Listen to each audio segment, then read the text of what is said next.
Vida V. Consultas, exames e medicamentos a preços acessíveis. Hoje o Conexão Viva Bem vai falar de um assunto que dá muita dor de cabeça em pais e mães. Alimentação infantil. Como introduzir uma alimentação saudável para as crianças sem parecer aquele adulto mandão. Como é que a gente faz o filho comer de tudo? Tarefa difícil, viu? Eu bem sei. A gente vai bater esse papo com a mãe do Francisco, de 1 aninho, e do João Pedro, de 3, a atriz Milena Toscano. Bem-vinda! Obrigada, prazer, tudo prazer, bem? Tudo meu, tudo ótimo. Bom estar aqui. Bom estar aqui com você também. E também está com a gente a doutora Juliana Dalbon, que é nutricionista materno-infantil. Que tarefa, hein? Bem-vinda! Obrigada, prazer. É mais difícil lidar com as mães ou com as crianças? Com os dois. Com os dois, sem dúvida, né? Vamos, antes de começar a nossa conversa aqui, eu quero ver um videozinho que você gravou pro seu canal, que é muito fofo pra gente assistir aqui. Vamos ver. Tem coisa mais gostosa que papinha de neném? E, de verdade, não tem coisa mais gostosa do que fazer a papinha do seu neném.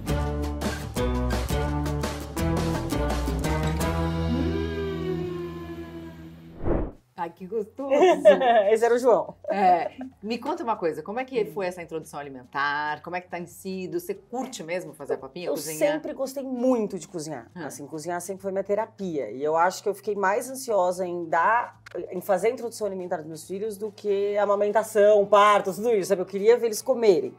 Assim, e foi um grande, assim, foi uma pesquisa, eu fiquei pesquisando meses, assim, antes deles nascerem, eu já estava pesquisando de BLW, de papinha, de como ia ser, de como não ia ser. E aí, quando o João nasceu, eu falei, vamos lá. Eu já falei, não, porque eu vou fazer BLW, não sei o que. Depois eu descobri que eu tinha muito medo de fazer BLW. Então vamos explicar o que é BLW, porque eu acho que a gente já adiantou o assunto aqui. Vamos trazer o assunto para a baila, BLW, né? Explica pra gente o que é BLW. O BLW, ele é uma das técnicas que a gente pode usar para fazer a introdução alimentar infantil. Não existe uma única técnica certa para a gente fazer a alimentação infantil. Então, muitas vezes tem a expectativa de fazer o BLW, que é a gente oferecer pedaços para o bebezinho comer, desde o primeiro alimento que a gente vai oferecer. A gente vai oferecer em pedaços na mãozinha do bebê para que o próprio bebê se alimente sozinho. Ao invés de fazer aquela papinha que você fica tentando colocar na boca do bebê. Eu fiz a papinha. Ao invés de usar a colherzinha. Então, como ele é um método que dá muita autonomia e que ganhou bastante destaque na internet, nas redes sociais, então parece que ele é o padrão ouro, assim, que todas as mães deveriam fazer desse jeito. E não é bem assim, né? Então a gente tem que considerar a família, o bebê, o que vai dar certo ali naquele contexto. Com o tempo eles acabam fazendo o BLW, né? Porque chega uma hora que eles pegam com a mão mesmo, se a gente permitir, sim. Sabe, acho que você coloca um pouquinho, tipo, você vai na papinha, deixa um brócolizinho ali, tipo, quando ele já tá um dentinho maior, ele vai acabar pegando. Eu acho que eles vão seguindo o fluxo, sabe? É gostoso isso. Mas conta da sua experiência, porque você queria introduzir o BLW, que é essa história de pegar com a mão, de dar alimentos pequenos, em pedaços pequenos e tal, e deixar a criança ser mais autônoma, mas não rolou. Não é que não rolou, eu comecei a ficar com muito medo do engasgo, sabe? Porque assim, eu não tinha ajuda na época, eu tava sozinha com o neném, e eu comecei a ficar com muito medo dele engasgar. Eu falei, gente, se ele engasgar, como é que vai ser? Como é que eu vou fazer isso? Eu fui, inclusive, fazer curso de primeiros socorros pra entender tudo isso. Eu falei, não, vamos começar. E aí meu pediatra na época falou, não, calma, vamos, ele ainda não sabe nem engolir, vamos preparar ele pra começar a engolir. Daqui a pouco ele vai pegar o alimento com calma, você vai ficar mais segura assim. Aí eu falei, então tá bom. E aí a gente foi, e aí eu fui descobrindo os sabores, e aí eu fui descobrindo, e no começo eu achava tudo muito sem gosto. Assim, depois eu fui descobrindo que eu fui pesquisando temperos, que você pode usar todos os temperos, menos o sal. Mas você pode usar o alecrim, o tomilho, a cúrcuma, até gengibre eu coloco na comida dos meus filhos, sabe? Pimenta, assim, tipo, sem a sementinha, bem pouquinho. Então, assim, eu ponho tudo na comida das crianças. Então, eu acho que isso foi aprimorando o paladar deles de uma forma que hoje em dia, tipo, eu pego o João, ele come absolutamente tudo que você dá pra ele. Assim, tipo, então ele pergunta onde tá o verdinho do prato dele, sabe? Ele pergunta, tipo, ele quer o pratinho da salada dele separado. As pessoas me olham com cara de ET, assim, tipo, como é que você fez isso? Sabe? E o Francisco, um ano, tá indo pelo mesmo caminho. Ai, que bom, né? Eu tive uma experiência muito diferente entre o primeiro e o segundo, que tem mais ou menos a mesma diferença dos seus, né? Você falou 2 e 10, o meu tem 2 e 5, o João e o Miguel. E o Miguel também era essa criança que comia absolutamente de tudo. Eu também comecei com o Miguel com papinha e não com BLW. Mas o Miguel mudou, tá? Então, eu não quero tirar a sua esperança, não acho que isso não vai acontecer. Acho que é mas fase depois da também. escola e tudo isso, e começa a introdução de festinhas infantis e brigadeiro e doces, né? O paladar vai mudando. E o João fez BLW desde o começo. e comia também de tudo e depois foi cada vez mais restringindo a alimentação, né? Então a gente tem que ficar atento a isso ao longo do desenvolvimento, né? O ambiente, ele influencia muito, assim. Um dos principais papéis, assim, da família, dos cuidadores, dos pais, é a gente pensar no ambiente, né? Assim, a gente não vai fazer uma criança comer, a gente, né? Vocês que já fizeram 2 introduções alimentares, a gente não faz uma criança comer, a gente dá a oportunidade. Então, o ambiente, ele conta muito pra gente do que vai acontecer, de como vai seguir aquela alimentação. Então, faz total diferença. O bebê, ele sente muito, ele pega muito ali o que está acontecendo. Então, quanto mais a gente consegue se conectar com aquele bebê, com aquela criança que está comendo, tem uma fase do desenvolvimento da criança que o não, ele é a certeza, ele não é a exceção, ele é o certo. Vai acontecer o não.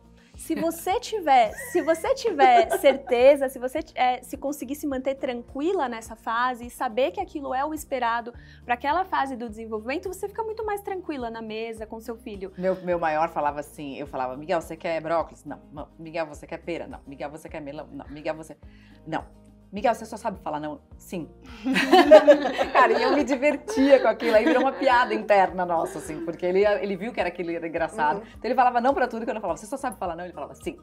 Você tá nessa fase? Eu tô nessa fase de 3 vezes e meio, que assim, tem toda essa questão de que você vai pra escola, o amiguinho não come, entendeu? O amiguinho não come, tipo, mas João, ontem você adorava brócolis, hoje você não quer brócolis? Não, porque o Luca não gosta de brócolis. Sabe alguma coisa assim? E aí você fala assim, tá, mas você já... Aí você vai criando, sabe? Aí eu acho que é aí que entra a criatividade na cozinha. Eu não vou comer o brócolis. Tá bom, mas faz um arroz de brócolis, finge que é o arroz do Hulk, sabe? Faz um bolinho de vegetais assado, sabe? Em formato de qualquer coisa, sabe? De dinossauro, sabe? Faz um milkshake de fruta, sabe? Assim, vai inventando, sabe? Faz danoninho de inhame, eles amam danoninho de inhame, cada hora eu faço com uma fruta diferente, sabe? Faz doce de abóbora batido com damasco e água de coco. Dá a receita do danoninho de inhame aí pra gente, vai. Eu faço inhame, 2 inhames, uma manga, uma caixinha de morango e uma banana. Bate tudo. Cozinha o inhame primeiro. Cozinha o inhame, bate tudo e congela. E fica com os potinhos. Depois você descongela, você pode pôr em forma de sorvete. Sabe, eles comem como sorvete, eles comem como... Faz doce de abóbora, bato com damasco e água de coco e põe em forminhas e fica um doce de abóbora. Então, assim, é criar, sabe? Eu acho que é inventar, é mostrar que o alimento ele pode ser oferecido de várias formas, sabe? Ele não é porque é um legume que ele precisa ser salgado, não é porque é pastoso que precisa ser um purê. Mas quanto tempo você leva? Vai, vamos falar real agora. Eu faço muito rápido. Então, porque quem gosta e quem tem prática faz rápido. Assim, você pega uma panela de vapor, já deixa algumas coisas cozinhando, já pega aqui, já faz uma sopinha, já pega o arroz integral. Assim, eu ia ficar horas. Eu sou aquela pessoa que já cozinha com várias bocas. Então, tipo, em 1 hora já tá pronto, tipo, comida pra 2 semanas, Caramba. sabe? Aí eu boto nos potinhos e congelo. Acho que eu vou ter que ir na sua casa, não os meus filhos. filhos. E eles começam a crescer. Então, por exemplo, hoje em dia, assim, os 2 já comem o que eu como em casa. Sim. Então não tem uma comida específica pra eles. Até pro pequenininho, agora que tá fazendo 1 ano, que eu tô colocando um pouquinho de sal. Mas mesmo assim, então pra ele eu faço um pouco separado. Tá. Por conta dos tipo, do sal mais, né? Dos temperos, mas você não põe... Tipo, às vezes eu não faço com manteiga, eu ainda não introduzi o leite de vaca pro de 1 ano. Então eu faço mais com azeite, com o azeite cru. Às vezes eu faço sem nada de óleo, depois só ponho um fio de azeite cru em cima. Então pro pequenininho eu ainda faço separado. Mas o João já come a comida da casa. Eu acho que isso é muito legal, né? Facilita muito a vida quando come a comida da casa. Agora, do ponto de vista médico, quando é que começa de fato a introdução alimentar? O que pode e o que não pode nesse primeiro ano? A introdução alimentar vai começar cronologicamente aos 6 meses para as crianças nascidas a termo, né, que não são prematuras. Quando a criança é prematura, a gente corrige a idade, só vai começar com 6 meses de idade corrigida, como se fosse uma criança que tivesse nascido a termo. Se nasceu de 7 meses, espera esses 2 meses até completar os 9 e daí conta mais 6. Isso, a gente vai corrigir as semanas porque a gente está esperando uma maturidade fisiológica do bebê para começar essa introdução alimentar, para a gente ter mais sucesso na aceitação, para a gente diminuir alguns riscos que a gente tem ali se a gente fizer isso de maneira precoce. Então a gente espera os 6 meses da criança e ao mesmo tempo a gente acompanha o que a gente chama de sinais de prontidão para a introdução alimentar. Então, pode ser que a criança, aos 6 meses exato, não tenha todos os sinais de prontidão, e o recomendado é que a gente espere que ela atinja todos esses marcos de desenvolvimento para então começar. Então, a criança sentar com pouco ou quase nada de apoio, ela tá com a coluna um pouco mais firme, para dar mais segurança até com relação ao engasgo, ela ter a cervical já mais firme, nessa idade quase todos têm, aquele reflexo da linguinha, que eles ficam colocando a linguinha para fora quando são bem pequenininhos, chama reflexo de protrusão da língua, ele tem que estar um pouco mais diminuído, até para você conseguir colocar alimentos na... Você põe, né? Eles parecem que estão cuspindo, que não estão aceitando bem, levar as coisas sozinho até a boca, trocar coisas de mãozinha, isso tudo é o que a gente vai considerar para fazer a introdução alimentar, e hoje a gente chama de introdução alimentar até o 2º ano de vida. Então a gente falava desses primeiros 6 meses, que era o momento de introdução alimentar, hoje a gente estende até o 2º ano de vida, que é quando fecha a janela de oportunidades dos 1000 dias, que são todas aquelas intervenções que a gente vai fazer desde o período da gestação para, ali uma poupança ali de saúde que a gente está fazendo para o nosso filho ao longo de toda a vida. Mas e depois, sal, por exemplo, que a Milena falou muito do sal. Qual é o momento de introdução? O sal a gente entra com 1 ano de idade, numa quantidade pequena. Antes disso, qualquer pitada a gente já acarreta em uma sobrecarga ali para o organismo do bebê. Então o bebê que não caminha, ele não tem uma necessidade de sódio tão alta. Quando ele começa a caminhar, ele tem mais contração muscular, e a contração muscular é que traz essa exigência do sódio. E aí que a gente coloca, só com 1 aninho. E doce, só depois dos 2 anos? Só depois dos 2 anos, qualquer tipo de açúcar. Isso quando uma avó não dá um brigadeiro escondido, né? E eu, assim, eu deixo. Hoje em dia, assim, vai numa festa, como é que você vai proibir, gente? Não é muito difícil. Como, né? Então vai numa festa, deixa comer o brigadeiro, tudo tem limite. Eu deixo no final de semana. E assim, vai numa festinha, porque agora a festa de criança só dia de semana, né? Ninguém mais faz festa de dia de semana. Você vai pra escola, festa na 4ª, na 2ª, na 5ª. Aí eu deixo comer um brigadeirinho e um pedaço de bolo. Pronto, não deixa exagero também não. As festas, a gente tem que pensar no que é saudável, né? O saudável não é só comer a comida caseira, o saudável não é comer só legumes, comer só a comida. Saudável é a gente ter uma relação adequada com a comida. Então, saber que você vai numa festinha e que na festinha tem bolo e brigadeiro, é saudável que a sua criança saiba que naquele momento ela vai comer aquilo. Mas aquilo, de repente, não vai estar na rotina da casa. Não tem bolo de sobremesa todo dia, não tem, né, sorvete, brigadeiro, essas coisas não fazem parte do dia a dia. Mas saber é até um jeito da gente conseguir fazer, né, a criança se comportar de uma maneira mais dentro do que a gente gostaria, dentro do esperado ali. De comer, tipo, comendo doce escondido embaixo de mesa. De que idade? Pequenas. Então, essa questão da proibição é uma coisa muito séria, né? Porque desde o começo, desde idades muito tenras, digamos assim, pode desenvolver uma relação não saudável com a comida, com né? certeza. E daí dá num distúrbio alimentar mais pra frente. Ah, né? Com certeza, com certeza.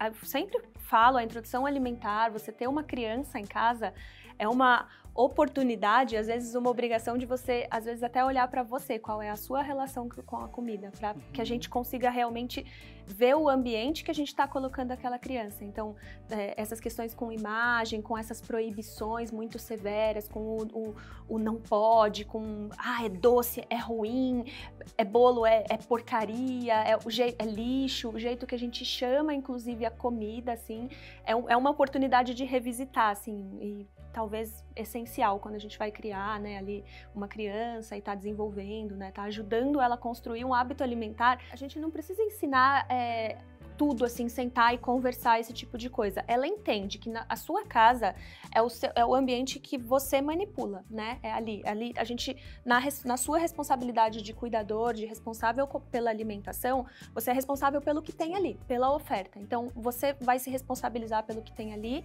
oferecer o que tem de mais saudável, de adequado para um dia a dia, e a hora que essa criança está exposta num ambiente diferente, é possível que ela te pergunte se ela pode comer, dependendo de como vocês têm, né, ali a dinâmica da casa organizada, mas ela percebe que ali é diferente. Eu percebo que foi muito importante também não forçar a criança a comer.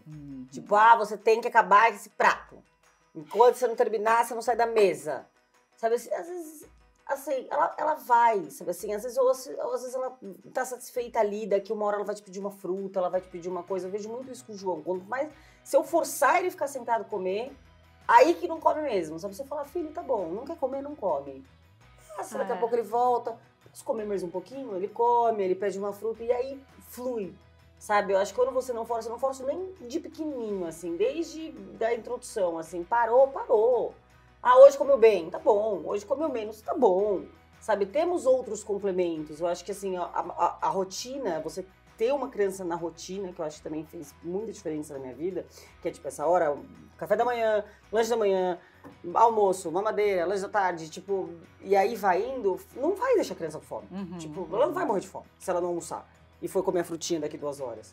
Sabe? Eu não conheço nenhuma criança que morreu de fome tendo comida, né? Não, e é mais uma das coisas que a gente tem que dar como certo. Pular a refeição é certo, vai acontecer. Se você conseguir ter tranquilidade, ter paz, você toma melhores decisões. Então tá bom, agora não quer mais o almoço, tá bom, terminou, vai embora. E ele vai tranquilo, você fica tranquila, não gera comprar briga com criança, perdem os dois. Não, tem uma amiga minha que fala, nossa, eu fico 2 horas pra dar o almoço. Eu falo, ui, amor, 2 horas pra dar o almoço? Já chegou na outra refeição, você ainda tá sentada no almoço? Comeu em meia hora, 40 minutos, beijo, vai brincar. Exato. Pra crianças maiores, a gente espera entre 15 e 20 minutos. Aí, vai brincar, tchau. Enfim, vamos falar um pouquinho sobre as notícias sobre esse assunto, porque tem uma notícia que diz que a obesidade infantil pode estar ligada à alimentação da mãe antes até da gravidez. A culpa é sempre da mãe. Da mãe. De tudo. Né? Explica pra gente isso. É o que a gente estava falando de janela de 1000 dias, né? Então, a gente sabe que começa a programação metabólica do bebê já no período da gestação. Hoje, os estudos já mostram até uma janela maior que 1000 dias. Então, a gente pensando no período ali da pré-concepção, o cuidado que tem da mulher e com o homem na pré-concepção, sabendo que o estado nutricional, como é a alimentação dessa mulher durante a gestação, estado nutricional ali de micronutrientes, né, vitaminas, minerais, de como está o estado geral dessa mulher, vai influenciar na programação de saúde ou de doença para aquele indivíduo que ainda está no útero ao longo de toda a vida. Então, por isso a necessidade de um pré-natal bem importante, né? Se você está planejando engravidar, cuidar também da alimentação para... Melhor ainda, se estiver planejando engravidar ali pelo menos 90 dias para a gente trabalhar a alimentação, rever, né, exames e ali o estado nutricional da mulher para já entrar na gestação mais preparada para viver ali o período que tem demandas altíssimas, né? Agora, tem uma outra informação que, de acordo com um estudo britânico, as crianças que consumiam 5 ou mais porções de frutas e vegetais por dia tiveram pontuações altas em relação ao bem-estar mental. Isso é muito legal da gente pensar, né? Que a alimentação, tudo bem, ela vai... Porque as pessoas ainda acham que o corpo está separado da mente, que uma coisa não se comunica com outra, como se nós fôssemos, né, tipo um ser cortado ao meio. Mas isso é óbvio também, né? Que se faz bem para o nosso corpo, vai fazer bem para nossa mente. Com certeza. A gente está falando dos alimentos, frutas, verduras e legumes, são os alimentos que concentram ali as vitaminas, os minerais e alguns compostos bioativos, estão muito concentrados nesses alimentos. E aí a gente está falando de, né, produção de neurotransmissores, que vai depender diretamente, né, da boa nutrição e da oferta ali que a gente tem dessas substâncias no corpo da pessoa. E a gente está falando aqui de hábitos alimentares das crianças. Será que é verdade que elas precisam experimentar em torno de 15 vezes um alimento para realmente saber se elas vão gostar desse alimento? Vamos saber no Sem Frescura com a Gabriela Ingrid? Todo mundo tem seus alimentos preferidos, né? Mas também tem aqueles que só de falar a gente já revira o olho e faz uma cara feia. Mas você já parou para pensar quando foi que seu gosto por uma comida A ou B foi definido? Há boas chances disso ter acontecido lá na infância. A explicação é que nessa fase da vida, a gente costuma adquirir hábitos que se manterão para sempre. Mas isso não quer dizer que você vai ter sempre um paladar infantil ou algo assim. Ao longo da vida, a gente vai moldando o nosso paladar. Isso quer dizer que a gente pode começar a gostar de um alimento depois que a gente fica mais velho. Foi o meu caso, por exemplo, que eu odiava comer cebola quando eu era mais nova, e eu comecei a comer depois de velha porque minha tia dizia que a Xuxa comia esses alimentos. Por isso que ela era linda. Isso porque preferências pessoais são impactadas por experiências individuais. E o grande responsável por isso no nosso corpo é o hipotálamo. O hipotálamo influencia desde a nossa autosseleção por alguns alimentos e até a resposta do nosso corpo a algumas dietas. Da mesma forma, com o passar dos anos, algumas mudanças fisiológicas também impactam na nossa preferência por alguns alimentos. Quando a gente nasce, por exemplo, o leite materno acaba influenciando na nossa preferência por doces. Mas isso muda ao longo da vida com a diminuição das células sensíveis das papilas gustativas, principalmente em idosos. E por falar nelas, vale dizer que as papilas gustativas não são as principais responsáveis aí por sentir o sabor das coisas, já que o olfato também tem um papel bem importante. Outro fator importante é a exposição frequente ao alimento que a gente não gostava tanto. É daí que vem aquela história que a gente tem que comer pelo menos 15 vezes alguma coisa até a gente começar a se adaptar a ela. Esse número, claro, vai variar de pessoa para pessoa, mas mostra como a repetição é importante para a gente acostumar o nosso paladar. Isso pode ser muito útil para algumas pessoas que querem reeducar a alimentação ou até fazer uma nova dieta. Mas alguns fatores também podem impactar o nosso gosto por alguma coisa. A genética, por exemplo, pode nos fazer mais predispostos a gostar de um alimento ou não, como é o caso do polêmico coentro. Outro fator são algumas doenças que podem afetar a forma como a gente sente o gosto das coisas, ou até mesmo bloquear o olfato e o paladar, como é o caso da Covid. Exemplos de doenças que podem alterar a forma como a gente sente o sabor das coisas são as doenças nasais, como a sinusite crônica, da língua e até a deficiência de vitaminas. Tratamento com remédios, procedimentos como quimioterapia e hábitos como o tabagismo podem atrapalhar ou até alterar a nossa percepção de sabor. Milena, no seu canal, cheio de delícias para as crianças, né? Você tem um monte de receita gostosa. O maiorzinho, o João, já tá te ajudando a preparar? Ele gosta muito, assim, todo mundo falou assim, ah, nossa, vai cozinhar com ele desde pequenininho. Eu nunca forcei ele desde pequenininho, mesmo porque assim, eu falo, gente, desde pequenininho vai fazer uma bagunça, né, gente? Dá muito certo, não. Mas agora, tipo, depois dos 2 anos pra frente, ele começou a gostar bastante. Então, por exemplo, hoje ele me ajuda a fazer ovo, ele quer fazer o ovo mexido dele, então eu já ponho um degrauzinho, aqueles banquinhos de banheiro, sabe? Que usa pra colocar na pia, eu ponho no fogão, ele ajuda a mexer o ovo dele.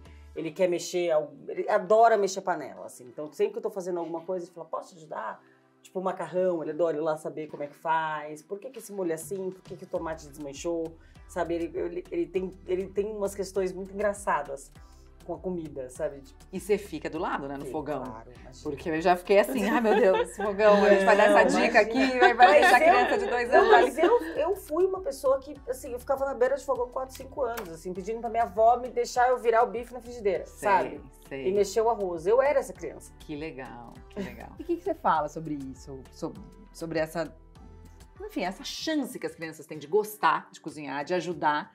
E a mãe que fica, ai não vai sujar, pelo amor de Deus. Qual que seria o ideal? Assim? Se vai fazer, é o que a Milena falou, é um evento, né? Você tem que estar ali com um tempo disponível, porque realmente, a gente não pode esperar mais do que uma criança pode dar pra gente. Ela não tem coordenação fina pra medir uma xícara de farinha e colocar num pote. Ela não vai conseguir entregar isso pra gente. Então, a gente precisa estar tranquilo, disponível emocionalmente para aquele momento. Então, é um evento. Quanto mais a gente consegue envolver as crianças em qualquer atividade que aproxime ela com a comida, melhor. As crianças comem por intimidade com o alimento. Então, cozinhar, ajudar a preparar, virar um bife, descascar uma mexerica, colocar as coisas no... Eles gostam muito dessas coisas. Eles gostam mesmo de descascar Eles mexerica. gostam. As mais fáceis, né? As que são casca muito grudada e não gostam serve. tanto. Agora, antes da gente encerrar, tem cada vez mais gente vegana, né? E tem famílias inteiras veganas e que daí a criança não tem essa oportunidade de decidir se ela vai ser vegana ou não, né? Porque normalmente a gente decide mais tarde isso. O que você acha disso? A criança pode ser vegana, não pode ser vegana? Pode ter obrigação de ser vegana só porque a família é? A decisão da família é inquestionável, né? Então, se ela pode ser vegana por decisão da família, os pais são responsáveis por aquela criança e a decisão é da família. Então, a decisão por comer carne também é da família. Aquela criança, não, se ela desejasse ser vegetariana, ela de repente não pode decidir porque os pais consomem carne. Então, a decisão é sempre da família. O papel do profissional de saúde é apoiar qualquer que seja a decisão da família. Então, o vegetarianismo e o veganismo, eles são compatíveis com qualquer etapa do ciclo da vida, então a gente consegue ter uma criança vegana se desenvolvendo com plenos potenciais e vegetariana também. Tem que ter um acompanhamento mais de perto? Não necessariamente. Vai depender, mas aí depende para qualquer criança, né, de como é a adequação da alimentação, principalmente da família, que é o ambiente onde ela está inserida. Mas bem planejada, adequada, ela está sob os mesmos riscos que uma criança onívora que consome carne. Falando em risco, qual é o risco de comer vendo tela? Risco de comer vendo tela é suprimir principalmente sinais de fome e de saciedade, porque é como se a gente desligasse algumas funções cerebrais quando a criança está envolvida com a tela. Não é a mesma coisa que, por exemplo, levar um brinquedinho para a mesa. Levar o brinquedinho com a mesa ainda traz uma conexão ali com o que ela tá consumindo. E esse é um dos principais riscos, assim. Ela não consegue perceber o alimento, se envolver naquele processo e desliga ali realmente sinais de fome e de saciedade. Então come mais do que precisa, a gente consegue superalimentar, inclusive, uma criança pequena nessas circunstâncias, que sem a tela a gente dificilmente vai conseguir, ou, né, a criança, de repente, comer menos do que ela precisaria ou gostaria naquela refeição. E além de desconectar desses mecanismos, né, de saber se está com fome saciada, desconecta da família, não, né? Desconecta do a relação, contato, né? Com quem tá alimentando, né? Porque a pessoa só tá ali assim, ó. Exato. Uhum. Máquina. Né? Tipo, você tem um negócio aqui na sua frente, tipo... Resolve você um problema, perde né? O visual, né? Eu acho que é a conexão O mesmo. vínculo, né? Porque eu acho que conexão com o bebê, você não é só na brincadeira, eu acho que a conexão com o bebê você pega nas rotinas mesmo, né? Em trocar uma fralda, em fazer dormir, em alimentar, sabe? Eu acho que é aí que a sua conexão com o seu filho vai começando a ser criada, sabe? Então, o cuidado, né? Isso é toda uma preocupação do que você ficar assim, tipo, tá bom, para de chorar, sabe? Bom, sei lá. Não, a não, alimentação não. pra mim foi muito importante, né? Totalmente. Não, mas totalmente. é muito importante. E uma maneira de educar também, né? Você vai mostrando as cores, você vai mostrando as texturas, você vai mostrando como é preparado, você vai falando sobre aquilo, tem vocabulário surgindo. Você vai conhecendo seu filho, né? Você vai sabendo se ele é bravo, se ele tá feliz, se ele tá triste, se ele tá com fome, se ele gosta, se ele não gosta, o que ele prefere, o que ele não prefere, né? Acho que é uma maneira de conhecer aquele serzinho que você tá botando no mundo. Café. Pode? A partir de que idade? Café é só a partir de 5 anos. Pode? A partir de 5 anos? Pode. Quanto mais a gente deixar, melhor, né? Café é um estimulante do sistema nervoso central, então não é alimento de criança, né? Então é pra deixar o máximo que a gente conseguir mesmo. Mas a partir dos 5 anos, se a criança pedir também, ninguém vai dar cafezinho. É cultural, né? Então as pessoas tomam muito café com leite no Brasil. Então muitas vezes eu vejo crianças pequenas, assim, 2 aninhos, a pessoa... mas pode trocar. Também, né? De pai e mãe, sabe assim? Acho que por imitação. Tipo, quer café? Sabe aquela coisa? Aí chega uma hora que alguém dá. E eles falam, ele gosta. Bom. Gosta porque você deixou experimentar, né? Porque também se não deixar... Mas é muito refrigerante. Quem deu, gente? Né? Só come biscoito. Quem compra? Olha lá vem a culpa de novo, né? E na pandemia ficou muito mais difícil, né? Da gente fazer essas restrições, né? Eu acho gente, que alimentação infantil é que nem dieta. Se não tiver na sua casa, não come. Exatamente. Essa é a grande questão, né? É igual dieta. Né? Você vai entrar na dieta, você vai comprar pacotes de biscoito e barras de chocolate? Não vai, entendeu? Mais alguma dica fundamental, assim, que você não vai dormir se você não for embora assim que você não falar? Se eu não falar, introdução alimentar não é para encher a barriga, é para ensinar a criança a comer, dar oportunidade para ela aprender a se relacionar e criar um hábito alimentar, alguma coisa que vai acompanhar ela a vida inteira. Não é para encher a barriga, inclusive para ela saber quando ela tá saciada, né? Exato. Quando a fome dela acabou. A gente tem que colocar o nosso foco no que é o verdadeiro objetivo. O verdadeiro objetivo é aprender, é ensinar, é dar oportunidade para a criança. E você, Milena, quer falar mais alguma coisa, mais alguma dica? Ai, gente, cozinhem e façam comidas de verdade pros seus filhos. Obrigada. E acesse o canal, né? E acesse o canal, gente. Tem e-book também. Tem canal, tem e-book, muitas receitas incríveis. Lá. Obrigada, viu? Adorei o papo com vocês. Obrigadão. E é isso, né? Dica não faltou nesse programa. E compartilha com a gente, se você puder, suas vivências de maternidade, de introdução alimentar. Aqui que é sempre gostoso a gente saber também o que vocês acharam do nosso programa e saber o que vocês estão fazendo aí na casa de vocês. Até a próxima.